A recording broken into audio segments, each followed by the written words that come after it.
आप सभी को मेरा प्यार भरा नमस्कार। आज हम प्राचीन भारत के एक ऐसे दानवीर राजा के बारे में बात करेंगे जो तब तक दान करते थे जब तक कि उनके पास से सब कुछ खत्म नहीं हो जाता था। यहाँ तक कि वो अपने राजसीय वस्त्र भी दान कर देते थे। क्या आप बता सकते हैं कि कौन है वो? नहीं, वो कर्ण नहीं है। चलिए आपको एक हिंट देते हैं। इन्हें प्राचीन भारत के इतिहास का आखिरी हिंदू राजा भी कहा जाता है।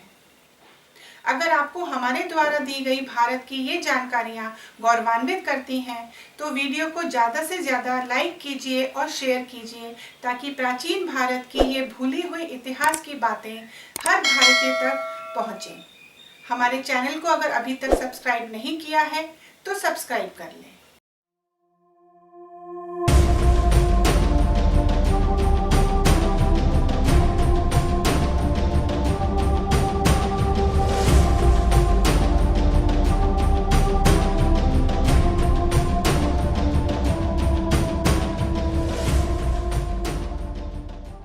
गुप्त काल यानी भारत का स्वर्णिम काल।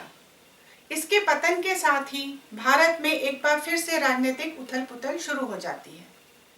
विभिन्न साम्राज्य खुद को गुप्त साम्राज्य से स्वतंत्र घोषित करना शुरू कर देते हैं और उनमें एक दूसरे से अधिक शक्तिशाली बनने की एक होड़ सी लग जाती है। ऐसे में एक बार फिर से उदय होता है भारत में पुष्यभूति वंश का।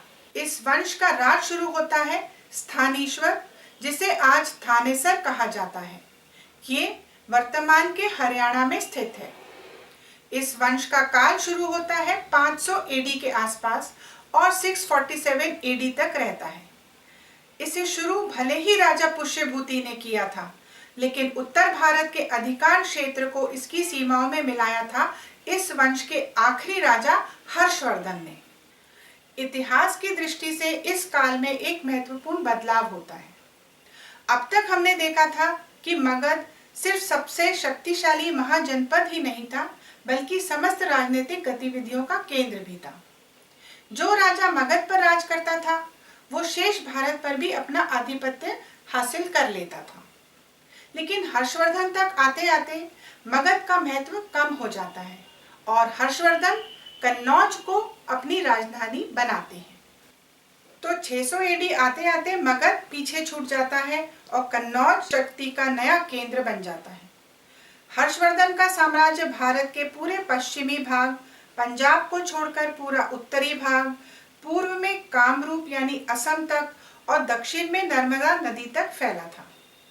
606 एडी से लेकर 647 एडी तक नर्मदा नदी से ऊपर लगभग पूरे भारत पर हर्षवर्धन का आधिपत्य था और गुप्त साम्राज्य के पतन के बाद एक बार फिर भारत के क्षितिज पर एक ऐसे सम्राट का उदय होता है जो पूरे उत्तरी भाग को एक सूत्र में बांधने में सफल होता है।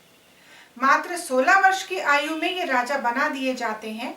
इसके बावजूद इनका शासन और इनका प्रशासन बेहतरीन होता है। इनके साम्राज्य में राज्य को मिलने वाले राजस्व का उपयोग उसे 4 भागों में बांटकर किया जाता था। पहला भाग राजा के ऊपर खर्च होता था, दूसरा भाग विद्वानों पर, तीसरा भाग सरकारी कर्मचारियों और चौथा भाग धार्मिक गतिविधियों पर खर्च किया जाता था। इस बंटवारे को देखकर समझा जा सकता है कि राजा हर्षवर्धन के काल में विद्वानों को कितना महत्व दिया जाता था और शायद इसीलिए इनके काल में शिक्षा को भी बहुत महत्व दिया गया।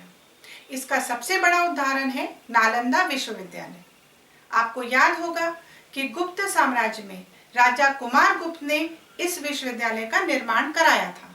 हर्षवर्धन के काल में यह भारत ही नहीं बल्कि विश्व में शिक्षा के सर्वश्रेष्ठ केंद्र के रूप में प्रसिद्ध हुआ।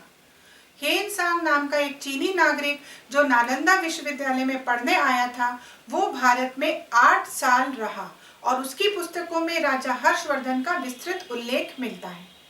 उसने इनके दान का जिक्र करते हुए लिखा है कि वे तब तक दान करते थे जब तक कि उनके पास सब कुछ खत्म ना हो जाए, यहाँ तक कि वो अपने राजसी वस्त्र भी दान कर देते थे। राजा हर्षवर्धन की शख्सियत की एक बात और थी जो इन्हें बाकी राजाओं से अलग बनाती थी, और वो ये थी कि युद्ध कौशल में एक ऐसे निपुण राजा थे जिन्होंने लगभग आधे भारत पर विजय प्राप्त कर ली थी, लेकिन इसके बावजूद इनके पास एक बहुत ही संवेदनशील हृदय था और इसका प्रमाण है इनके द्वारा लिखी हुई कविताएं और नाटक। नागनंदा, रत्नावली और प्रियदर्शिका इनके द्वारा लिखे गए कुछ नाटक हैं। कहा जाता है कि हर्षवर्धन शिव के भक्त थे, लेकिन बाद में वो बौद्ध पंथ को स्वीकार कर लेते हैं और इनके काल में 100 स्तूप और बौद्ध मठों का निर्माण होता है। लेकिन इनके बाद धीरे धीरे इनके साम्राज्य का पतन होने लगता है। कई इतिहासकार गुप्त साम्राज्य के पतन के साथ ही भारत के इतिहास के मध्यकालीन युग की शुरुआत मानते हैं, तो कुछ हर्षवर्धन की। इन्हें प्राचीन भारत के आखिरी महान हिंदू राजाओं में से एक माना जाता है। लेकिन मध्यकालीन इतिहास की ओर आगे बढ़ने से पहले हम भारत के कुछ ऐसे साम्राज्यों की बात करना चाहेंगे जो इतने शक्तिशाली थे कि प्राचीन भारत के ये साम्राज्य मध्यकाल तक भी शान से चलते रहे। कुछ ने 900 सालों तक शासन किया तो कुछ ने 2000 सालों तक। इन्हें सल्तनत काल के सुल्तान से लेकर मुगल कालीन आक्रांता तक नहीं हिला पाए। क्या आप जानते हैं कि वो कौन है? इनकी बात अगली बार। तब तक के लिए नमस्कार।